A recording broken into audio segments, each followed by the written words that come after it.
Alors, bienvenue dans le module 3, deuxième partie. Dans cette capsule, nous allons répondre aux questions 1 à 10 des notes de cours, évidemment, portant sur les digestions mécaniques et chimiques. Alors, la digestion, ici, les questions 1 à 10 préparent la compréhension de la digestion mécanique et de la digestion chimique. Alors, commençons par la différence entre les transformations physiques et les transformations chimiques. Alors, les transformations physiques ou des changements physiques transforment la forme et non la nature, tandis que les transformations chimiques, comme la digestion par des enzymes, transforment la nature, c'est-à-dire qu'elles changent les propriétés initiales pour acquérir des nouvelles. Alors, voici quelques exemples. Ici, un exemple de décomposition. Pourquoi c'est une décomposition? Parce qu'on part d'une molécule complexe ici pour arriver à deux molécules plus simples. Voyez-vous, ici, on part de deux molécules simples pour faire du glucose. En fait, c'est la photosynthèse. On part de deux molécules simples ici pour former une molécule plus complexe. C'est de la rouille, donc c'est de la synthèse. Et la même chose ici pour former deux molécules de NO2.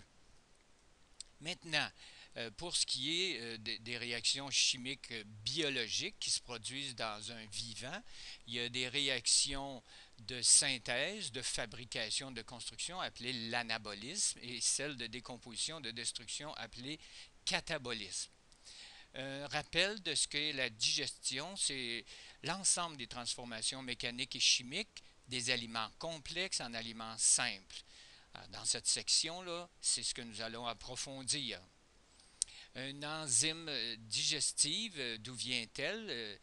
Qu'est-ce qu'une enzyme? C'est une substance chimique, une protéine de type globulaire qui entre dans la composition des sucs digestifs sécrétés par les glandes digestives. Pensez par exemple à la salive ou la sécrétion du pancréas ou les glandes intestinales ou gastriques. Maintenant, quel est le rôle d'une enzyme?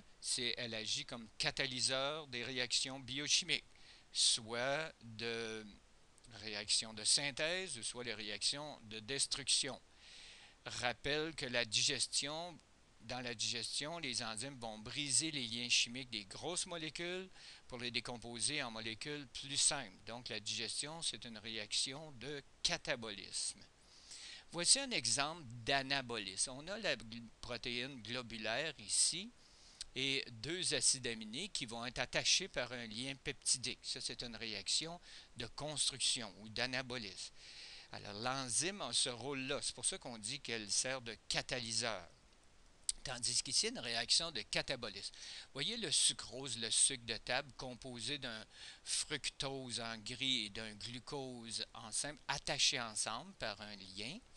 Alors, le sucre va venir se placer dans l'enzyme et l'enzyme va séparer, va couper le lien chimique entre ces deux sucres pour obtenir deux sucres simples.